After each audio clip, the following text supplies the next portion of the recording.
dia, boa tarde, boa noite.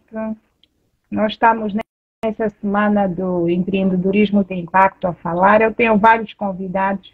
Já tive dois convidados na segunda-feira, alguém que veio falar da academia dele, que ensina tecnologia, Scratch. Beijinhos, mano. Nós estamos aqui na live, meu irmão está aqui. Importante a conexão familiar, nunca esquecer, porque na verdade nós somos o que somos por causa dos nossos, daqueles que nós amamos. Consegues me ouvir, Ariana? Consigo. Consegues me ouvir? Sim, consigo ouvir bem. Eu durante esses dias tenho estado a brincar com filtros. Ontem eu coloquei um filtro lilás, mas era à noite. Mas hoje eu não quero me sentir à noite, quero me sentir do dia. Está tudo bem contigo? Está tudo ótimo. Eu adoro estes filtros. São muito bons. Mas a nossa conversa, né, como sempre nós conversamos, mas só que agora tem gente a assistir e que vai estar gravado, né? Mas a ideia é mesmo nós estamos aqui num espaço de descontração. Eu estava aqui a partilhar que criamos esse conceito da semana do empreendedorismo de impacto. Eu acredito que muita gente precisa de compreender o tipo de empreendedorismo direcionado a criar impacto social, a criar impacto na vida das pessoas. E eu sei que tu tens décadas de trabalho, não só no setor privado, empreendedorismo, mas também no setor corporativo, social, em várias partes do mundo. A maior parte dos meus seguidores, nesse caso aqui, por isso é que estamos a falar português, está em Angola.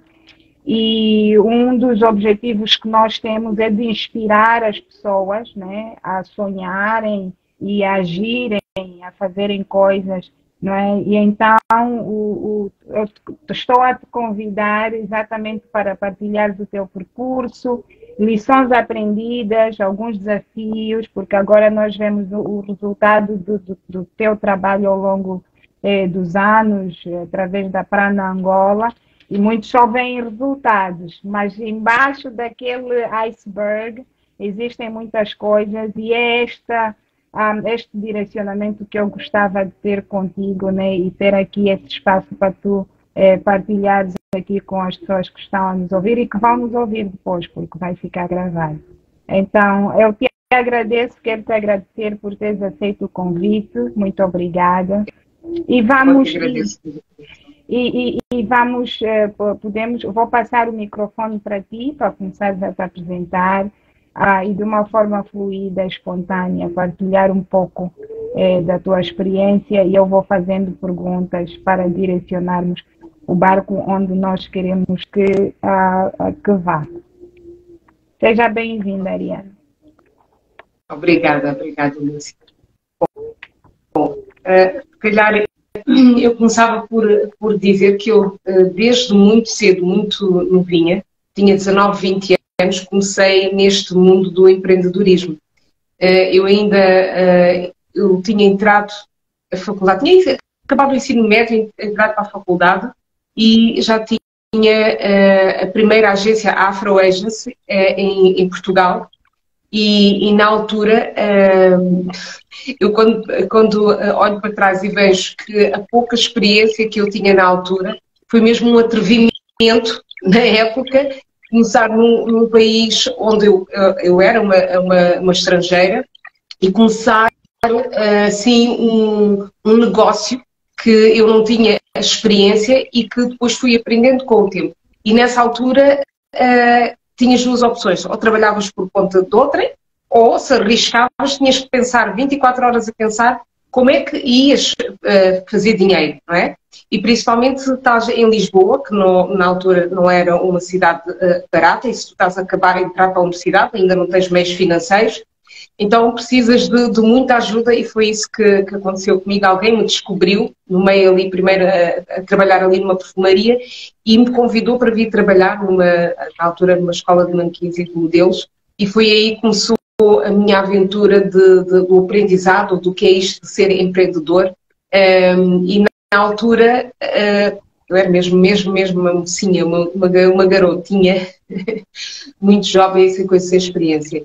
Então, ao longo dos anos, eu com caindo e levantando, eu fui aprendendo, muitas vezes de uma forma muito dura, o que é ser empreendedor, o que é ser mulher empreendedora e o que é ser uma mulher negra empreendedora num país como, por exemplo, como Portugal. Estavas a falar de como começaste o teu percurso como empreendedora num contexto um tanto quanto desafiante, né?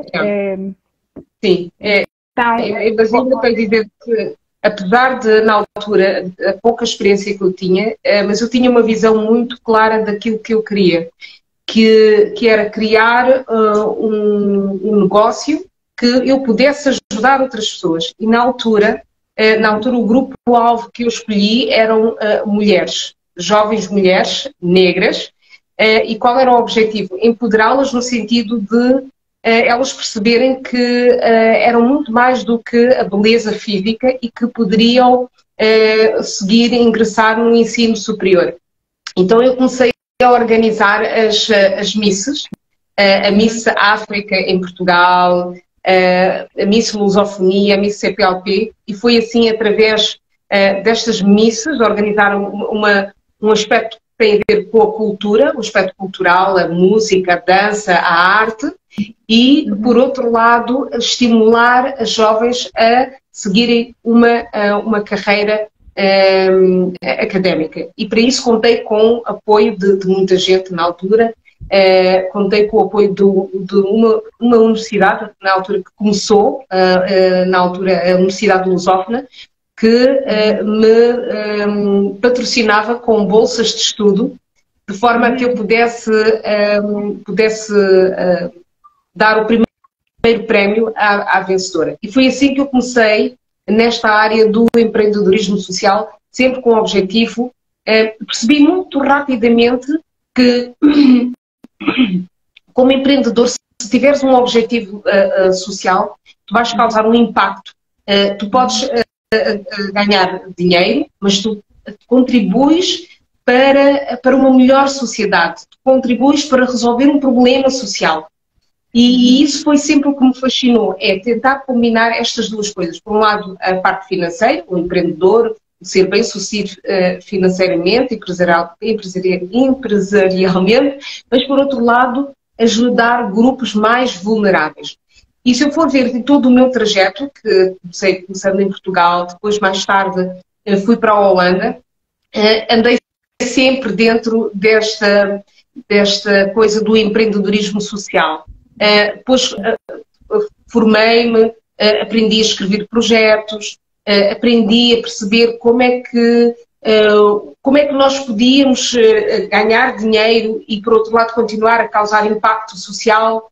E foi super interessante porque, apesar de eu ser uma empresa, a forma como eu estruturei o negócio permitia-me ter acesso a determinados subsídios. Porquê? Porque eu tinha grupos que vinham, eu tinha grupos que precisavam de apoio e que haviam subsídios que encaixavam, que faziam um matching perfeito entre aquilo que eu podia oferecer e, portanto, era um triângulo. Por um lado, os patrocinadores, os financiadores, não é?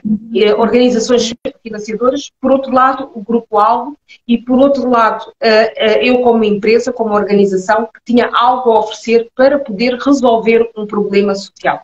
Então, foi uma combinação perfeita e isto continua a ser, até agora, ainda a combinação perfeita. E o que acabaste de dizer,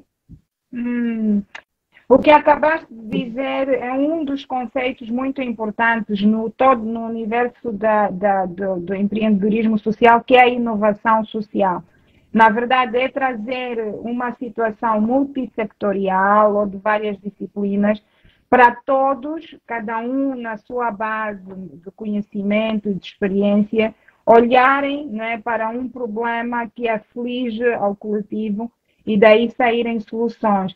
E existe, né, para as pessoas que estão a nos seguir, e alguns gostam de fazer anotações, existe muita literatura à volta, não é, deste tipo de coisas.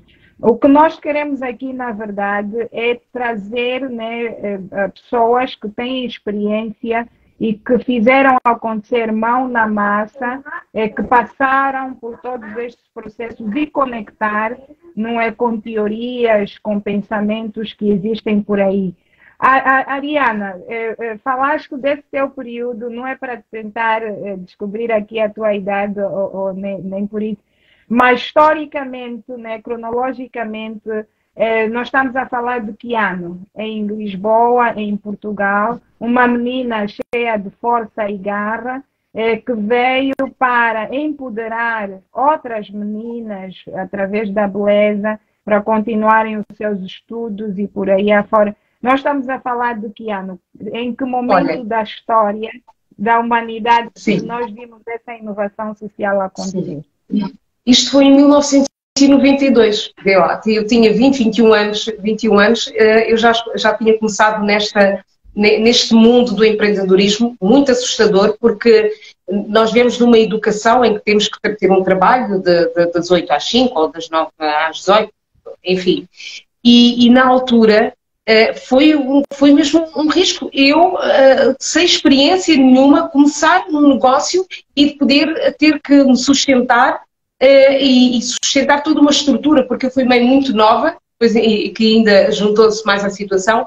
Então, conciliar o estudo, o negócio e uma criança. Não foi fácil.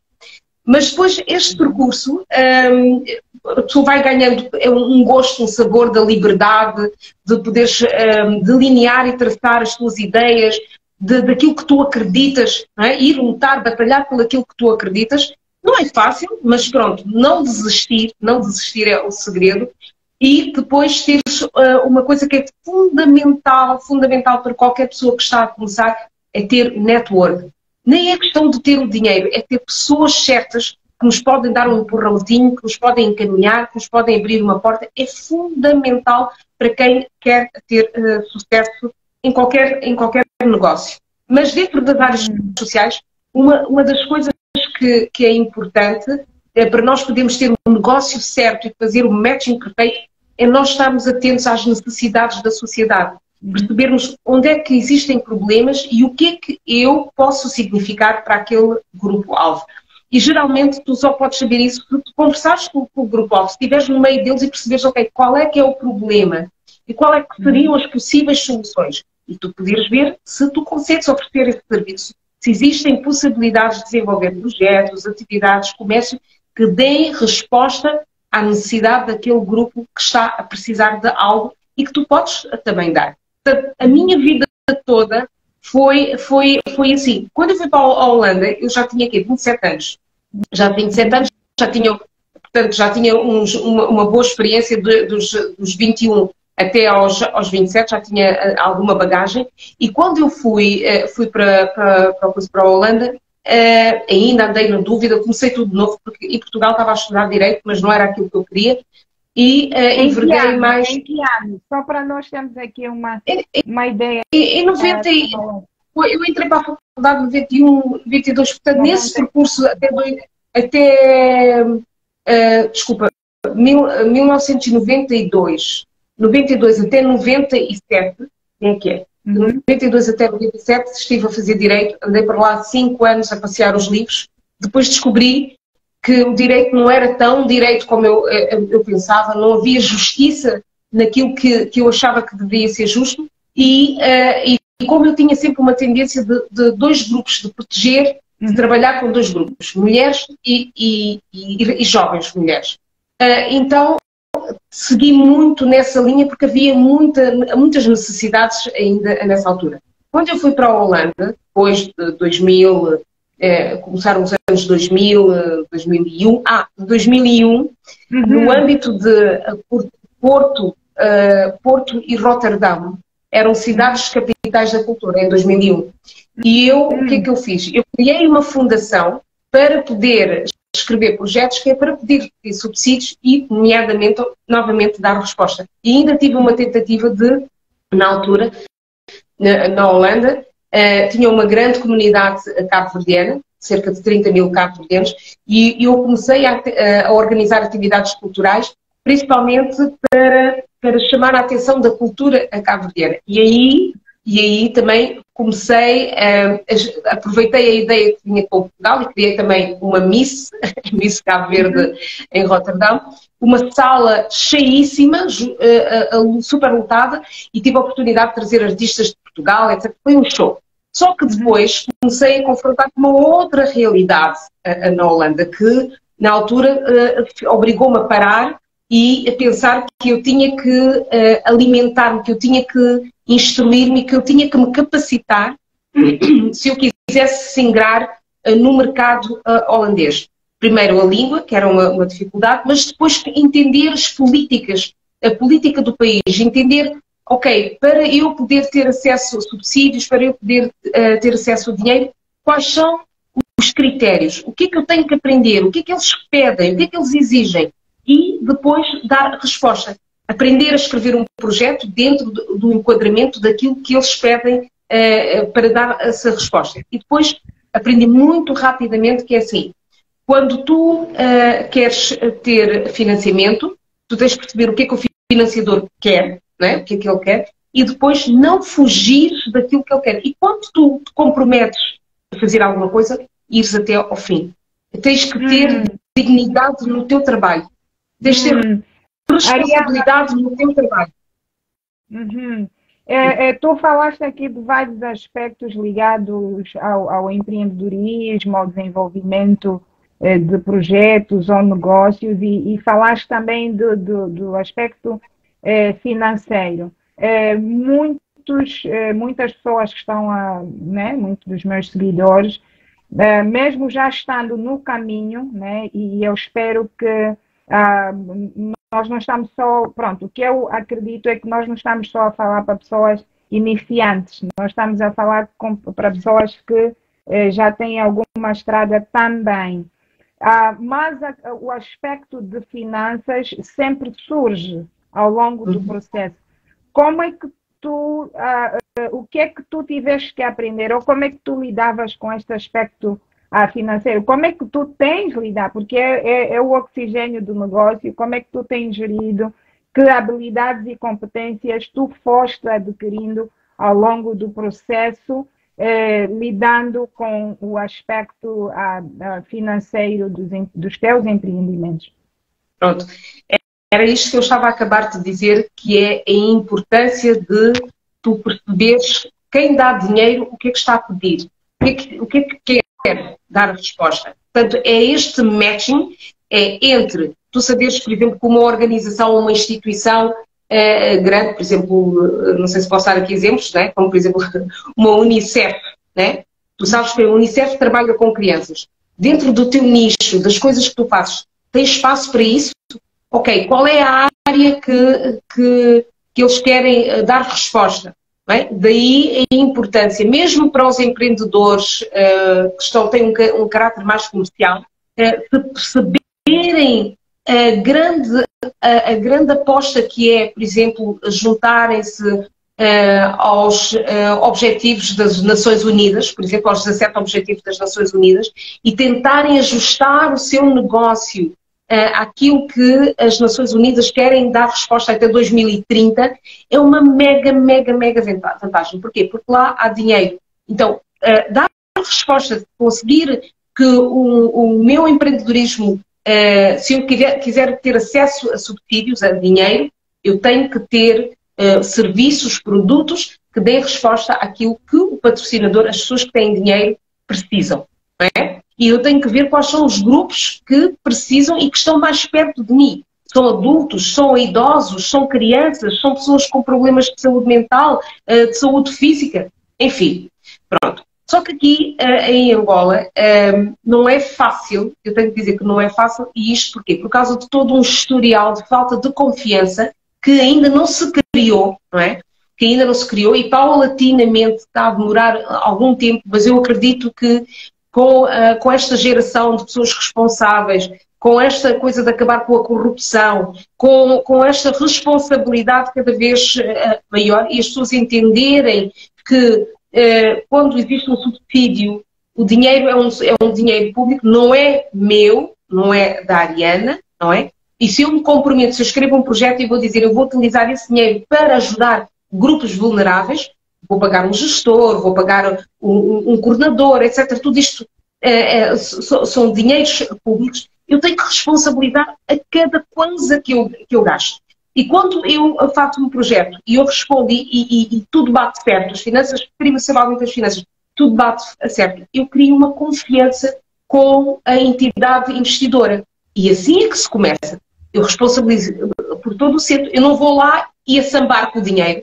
Eu não vou lá e utilizo o dinheiro para outras coisas que não está dentro do projeto. E quando houver, ok, escrevi um projeto, financeiramente é responsável. Ou seja, eu tenho que ter a capacidade, a competência de poder fazer um orçamento, saber quanto é que as coisas custam, não é? Eu não posso só mais ou menos fazer um cálculo, porque senão eu vou correr o risco de fazer um orçamento para menos ou para mais, e as pessoas que dão subsídios também não são expertos, deixa-me dizer, financeiramente, e eles sabem o que é real e não.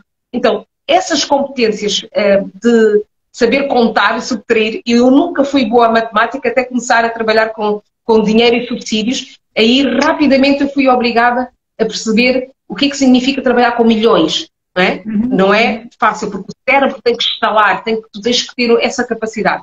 Depois tens que ter a capacidade de gerir um projeto, gerir pessoas, que não é nada fácil, gerir o grupo-alvo, não é? Porque tu podes ter o dinheiro, podes ter as pessoas qualificadas, mas se o grupo-alvo não for receptivo, não estiver disposto a trabalhar contigo, também tens um problema. Então, existem várias competências que tu tens que desenvolver se quiseres ter sucesso, se quiseres ser um empreendedor social. Aliás, se quiseres ser um empreendedor em qualquer área, mas direcionado a criar impacto social, né? Empreendedorismo com foco em criar impacto social. E quando nós falamos aqui em impacto social, significa que o nosso produto, o nosso serviço, o nosso trabalho dá resposta a um ou vários problemas sociais e que eu consigo comprovar por A mais B que aquilo que eu vou fazer, o projeto que eu vou desenvolver, a atividade que eu vou fazer, o produto que eu vou vender, vai com certeza absoluta dar resposta àquele problema social. E quando eu fizer este exercício e eu conseguir provar isso por A mais B no papel, de uma forma inteligente, de uma forma smart, não é? Então eu tenho mais chances de o patrocinador, o investidor, apostar em mim, apostar na minha empresa, apostar neste negócio e assim vou andando. E pronto, e é esta estabilidade que nós temos, este balanço que nós temos que aprender em ciclos. Acaba um ciclo, porque um projeto tem um princípio, um meio e um fim, fechar bem o ciclo e começar um novo ciclo. E isso exige uma série de competências. Exige saber escrever, saber gerir projetos, saber fazer orçamentos, saber gerir pessoas no terreno, saber manter o network, manter cordialidade entre os vários grupos, evitar conflitos, evitar intrigas, evitar todo tipo de problemas e tornar o projeto visível. É super importante que as pessoas saibam, ok, qual é o impacto que este projeto tem. E isso, como é que eu vou provar isso? Eu só vou provar com duas situações. Para já, reportando, eu tenho que estar constantemente a documentar tudo aquilo que eu faço. Porque se a coisa correr mal, eu sempre posso dizer, olha, foi isto que eu fiz durante este projeto, as coisas não correram bem, mas eu consigo justificar. Não é? Eu consigo provar que não foi por negligência, por malandrice. Não é? Às vezes as circunstâncias fazem com que um projeto não chegue até ao fim com todo o sucesso. Muito bom, Ariana. Deixaste cair aqui algumas joias do conhecimento, assim bem intelectualizado. Mas eu gostava de te pedir para, talvez, nos levares para a parte mais humana, a parte mais humanizada destes processos. Por exemplo, se nós não conseguimos entregar aquilo que o mercado procura, aquilo que o investidor procura, como é que nós nos mantemos, né, em termos de mindset, em termos de mentalidade, como é que nós nos mantemos firmes? E falaste do aspecto de nós termos uma visão. Como é que nós conseguirmos, como é que tu tens conseguido ao longo do teu percurso manter a visão clara, né? E quando está fusca, porque acontece muitas vezes, acontece comigo e com todos nós, o que é que você faz para voltar a ter, né, o teu norte, a tua visão, em termos mais humanizados e mais de mentalidade e mindset? Ok. Aqui tem duas vertentes. Eu tenho estado, aquilo que eu tenho falado desde que eu comecei, eu tenho falado mais na questão, por exemplo, quando eu dependo de investidores, quando eu dependo de atribuição de um subsídio, ok?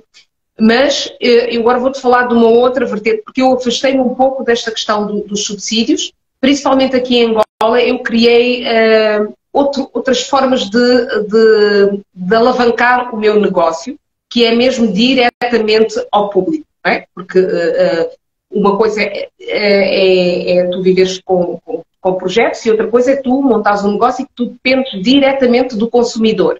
Pronto. E aí tu tens que criar outro tipo de estratégias. E no meu caso, por exemplo, aqui no caso da Prana Angola, que eu fundei numa altura de grande crise, que foi do Covid, o que é que eu vi?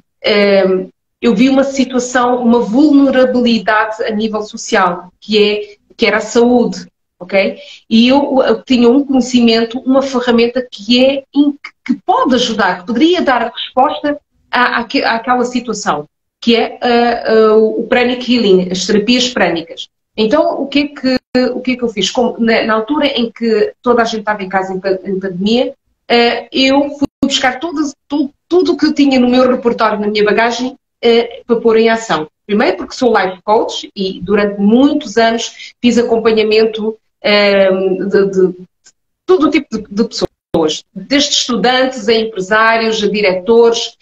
Então foram durante muitos anos a fazer acompanhamento, mentorias e coaching. Pronto, isso era uma das ferramentas. Isso deu uma oportunidade de, por exemplo, fazer o coaching online. Mas também eu tinha uma coisa, uma outra ferramenta que é imprescindível, que era a gestão de projetos, não é? Há anos a gerir projetos, há anos a escrever projetos. Então eu acabei por comercializar esse conhecimento online. Dava-me não só acesso por exemplo, aqui em Angola, mas também a nível dos países de língua e expressão portuguesa. Ok, fui começando por aí. Mas depois havia, a parte das terapias vieram só mesmo no auge em que milhares de pessoas morriam e que eu pensei, isto é terrível. E eu tendo uma ferramenta que podia ajudar, que são as terapias prânicas. E foi assim que eu comecei lentamente e explicar às pessoas, porque havia também uma outra situação. As pessoas não conheciam, não sabiam o que era o Pranic Healing.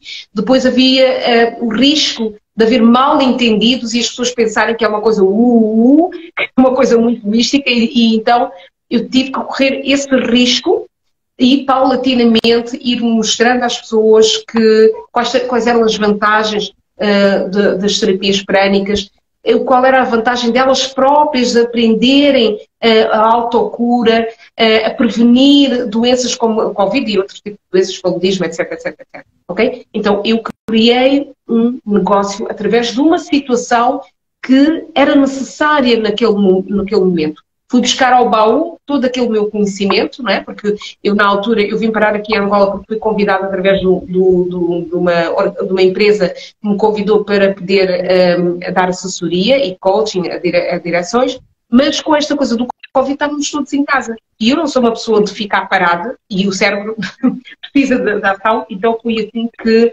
eu comecei na Prana Angola. Ainda foi procurar bem qual é que é o meu nicho, é mais coaching ou mais terapia, até que depois com o tempo eu percebi criei o meu próprio método, a minha própria metodologia, que é hoje a Prana com os seus vários pacotes, mas eu percebi que eu sou uma life coach, mas a minha essência é eu sou uma life coach holística. Porque quer pela esquerda, quer pela direita, no final do dia, nós todos somos seres humanos com as nossas vulnerabilidades, com as nossas fraquezas, com as nossas limitações, mas também com todo o nosso potencial. E eu, com toda esta bagagem de anos, eu percebi que eu podia ajudar as pessoas de uma forma muito rápida a recuperarem, a apostarem em si, a apostarem no seu autodesenvolvimento, no autoconhecimento e elas também terem sucesso, ok? Nas suas empresas, nos seus negócios. Então, nesse caso, em termos mais de habilidades comportamentais versus as habilidades mais concretas para fazer coisas acontecer, gestão de projetos, adição, subtração e por aí afora, estas são as tuas competências intelectuais, diria. Mas quais são aquelas competências mais comportamentais? Talvez eu tenha notado que a persistência, né, a paciência, mas quais são umas 2 ou 3 habilidades soft skills, né, da tua mentalidade, para a tua mente te manter forte, que é importante o empreendedor cultivar, especialmente um empreendedor que está no mercado não só para fazer dinheiro, mas também para causar um impacto social. É uma trajetória não muito comum. Então, como é que tu te preparas todos os dias para os desafios inerentes a essa forma de fazer negócio? Olha, isto tornou-se um lifestyle, um estilo de vida. Porque o que é que aconteceu? Ao mesmo tempo que eu ajudava as pessoas no seu autodesenvolvimento, eu estava também ocupada com o meu próprio autodesenvolvimento, o meu próprio processo.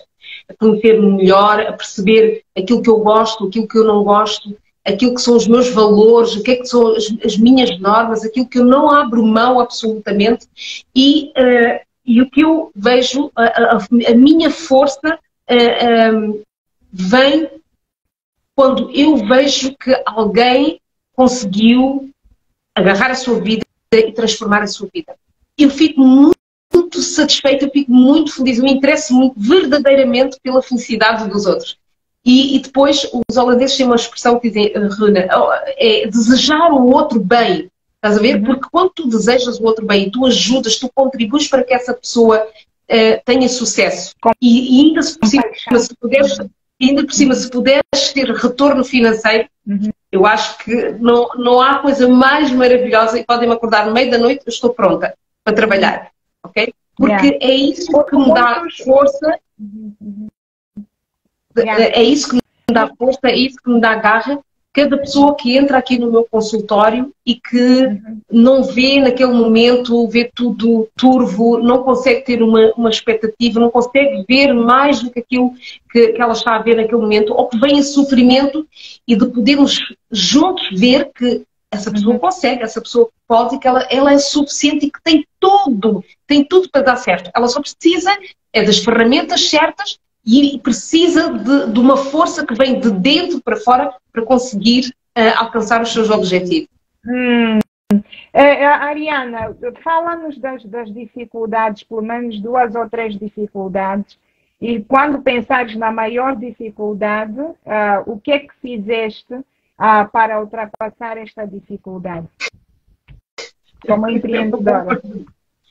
Olha, existem uma série de dificuldades que uma pessoa no empreendedorismo encontra, e uma delas que nos bloqueia, nomeadamente, e que se calhar entramos rapidamente em pânico, é quando não temos dinheiro, quando não temos bens financeiros. Podemos entrar em pânico.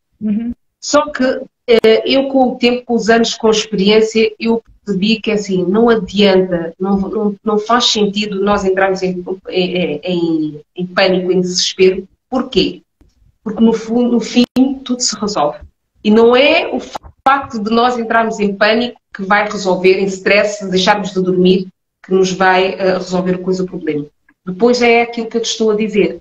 É esta este autodesenvolvimento, esta força que eu encontro numa coisa, que é o divino. Eu sou muito crente e o meu lema é: eu sou filho, o meu pai é o rei, eu sou a princesa dele. Okay?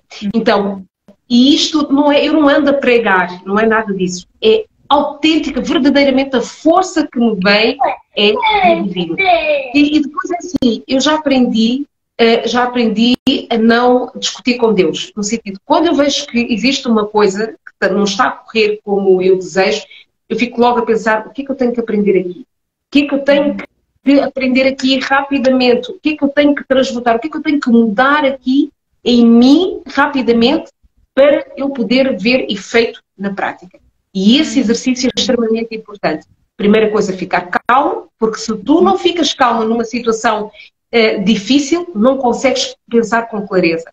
Se tu te deixas influenciar, se mantens-te numa frequência baixa, numa negatividade, vais criar mais do mesmo. Então, a primeira coisa que eu faço quando as coisas não estão a correr bem, eu isolo-me, eu retiro-me e eu fico em silêncio.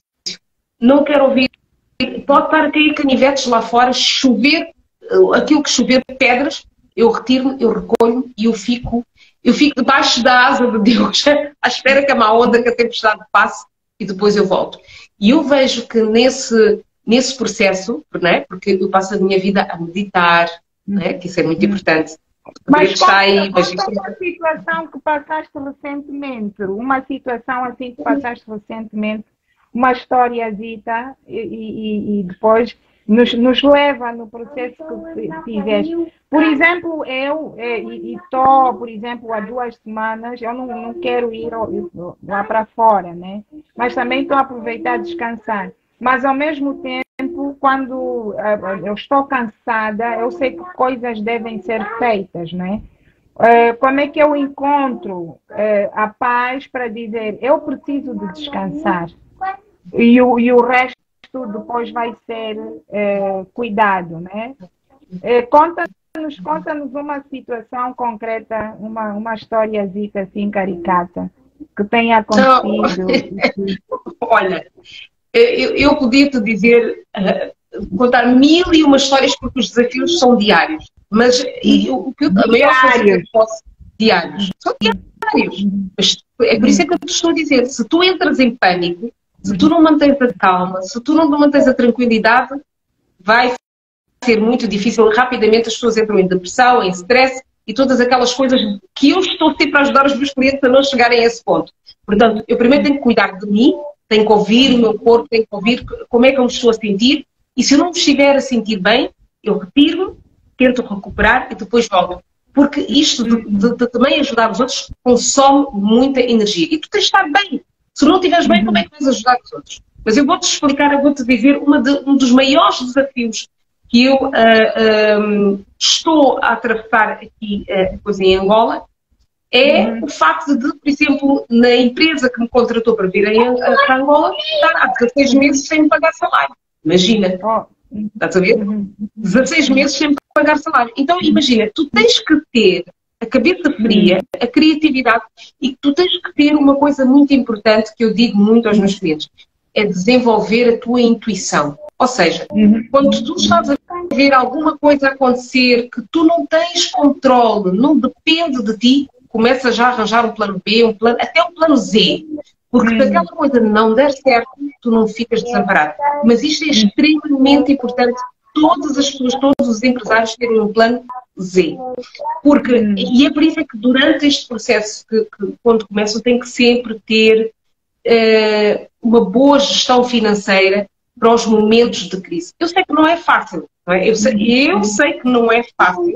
Porque muitas das vezes é chapa ganha, chapa gasta. Não é? Mas ainda assim, temos que ter a ambição suficiente, a visão longe, para prevenirmos que, quando as coisas correrem menos bem, ou quando correrem mal, nós não levamos com a paulada com o impacto todo. Já temos uma margem de podermos sobreviver até deixar essa má onda passar e depois continuarmos. Isto são ciclos. São ciclos. A vida é como a vida.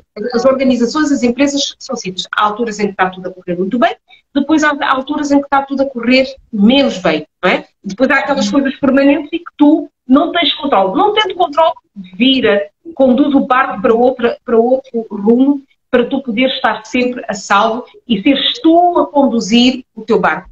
Se tu perdes o controle, se tu perdes a calma, alguém vem e vai-te conduzir.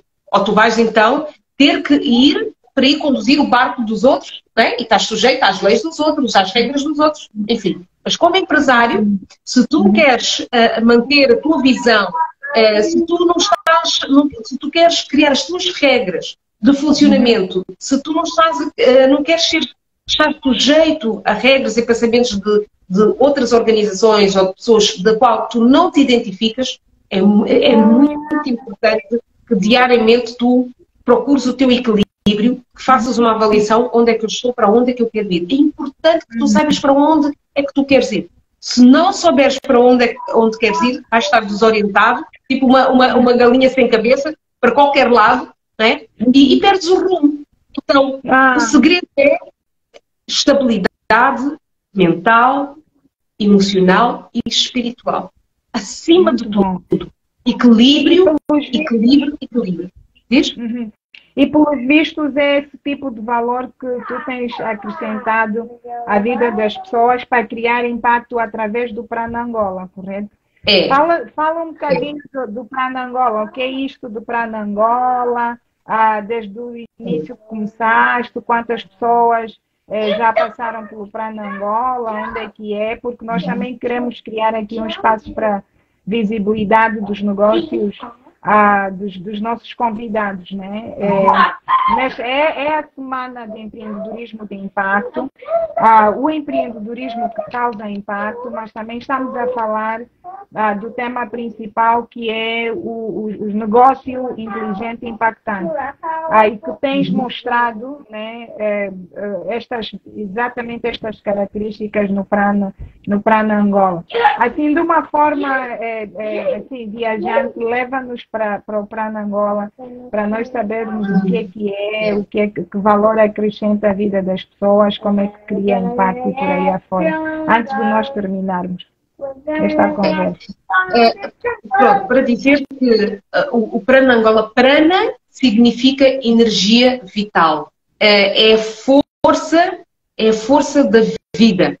E ele é em sânscrito, porque em outras culturas, por exemplo, tu tens nos chineses, nos japoneses, o Qi, o Xi, tens em outras culturas outros nomes para esta mesma palavra, prana. Em sânscrito, que é hindu, significa energia vital.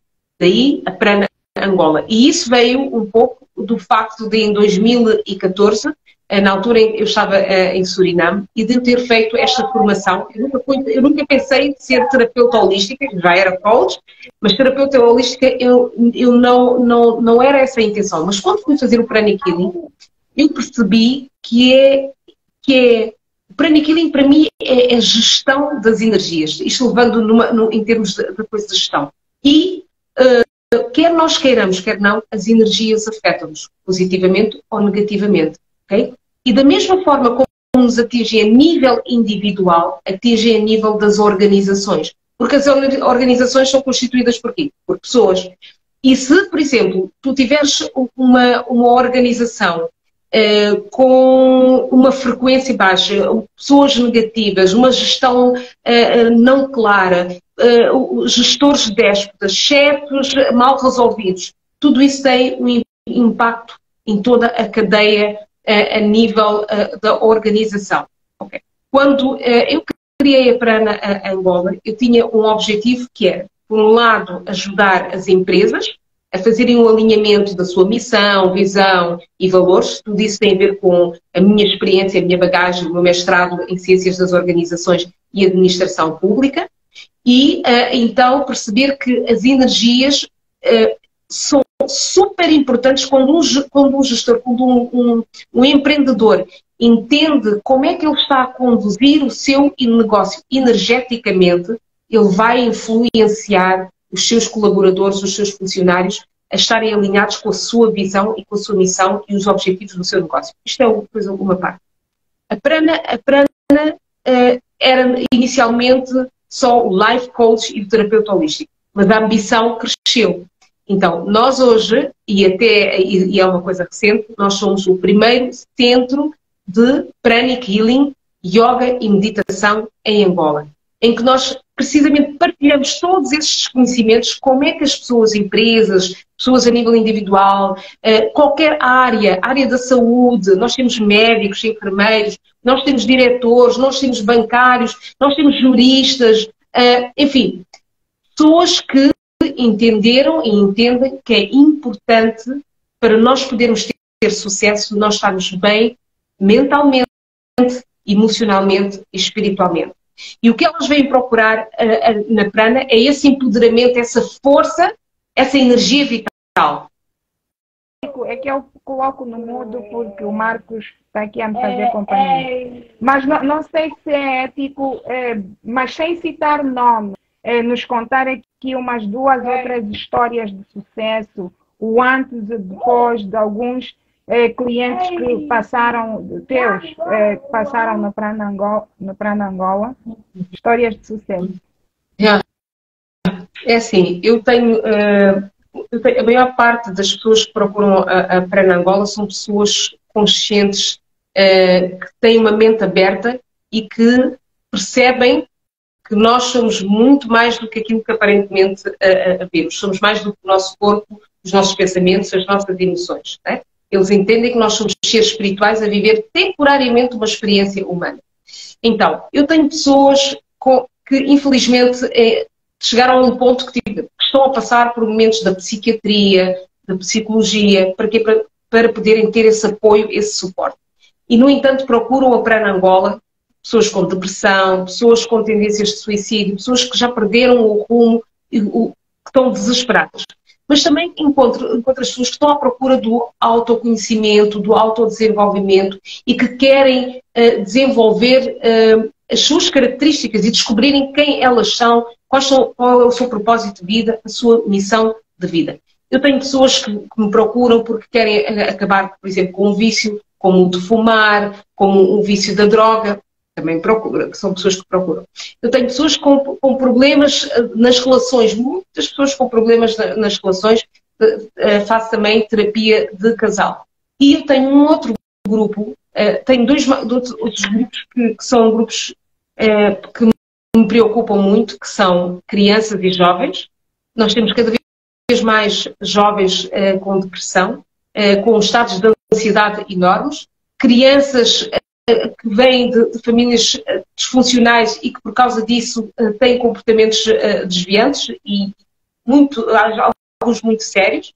E eu tenho um outro grupo que eu amo muito, que são as pessoas de idade, a partir dos 55, 60 anos, que é um grupo que é muito esquecido e que quando começa a entrar na terceira idade ficam ali numa fase desorientados, muitas das vezes sentem-se abandonados, sentem-se sozinhos e não conseguem perceber que são uma relíquia, que são um diamante e que viveram uma vida toda, entraram numa outra fase, que eles têm ainda muito para viver e muito para oferecer e ter uma melhor qualidade de vida, se eles entenderem que eles não precisam de depender das migalhas de amor dos outros. Se eles perceberem que eles são suficientes, eles não precisam de mendigar amor.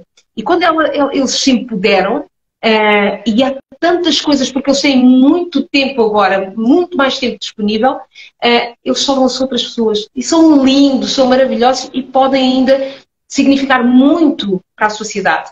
Não só de dar suporte aos filhos, que estão ainda que estão a atravessar os seus vários processos e as várias fases de vida, mas também relativamente aos netos. E assim passarem um legado, deixarem um legado de amor, de carinho, de conhecimento, de experiência de vida, que é muito importante. Ok? Então para Angola, é para pessoas de todas as idades, os serviços do Prana Angola é para pessoas de todas as idades, pessoas de vários escalões sociais, não é certo? Porque às vezes quando nós falamos de impacto social, nós nos direcionamos logo para um grupo de pessoas muito mais vulnerável, socialmente falando, em termos de pobreza e tudo, mas nós como humanos, cada um de nós tem as suas vulnerabilidades, não é? Então, é por isso eu queria que falasses, né? E eu acho que falaste, que o impacto social não é só para as pessoas mais vulneráveis. O impacto social é para qualquer membro da sociedade, não é? Se nós criarmos empreendimentos, como disseste, escolher um público-alvo pode ser vulnerável ou não, mas com a visão, com a ideia, não é, de nós criarmos impacto naquele grupo de pessoas bem específico.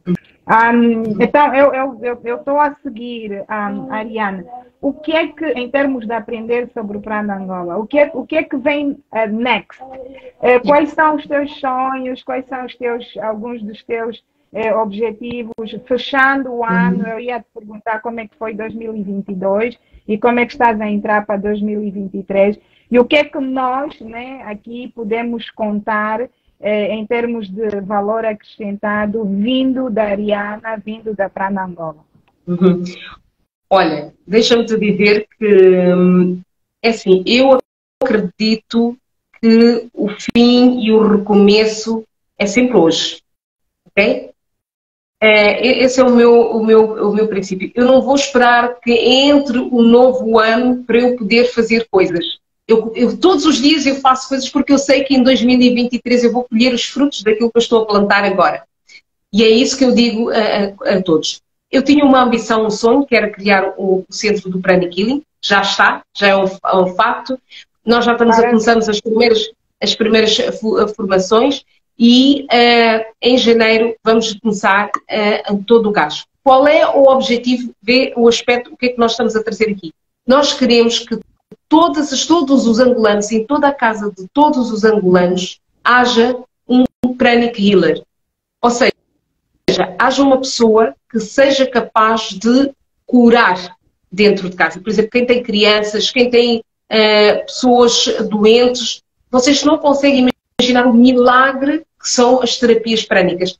Porque é dar vida, é ajudar as pessoas, ajudar o organismo a se curar, a recuperar-se o mais rápido possível. Quer a nível físico, quer a nível mental, quer a nível emocional, quer a nível espiritual. Então, este conhecimento eu podia continuar a ser a única terapeuta prânica aqui em Angola, mas não.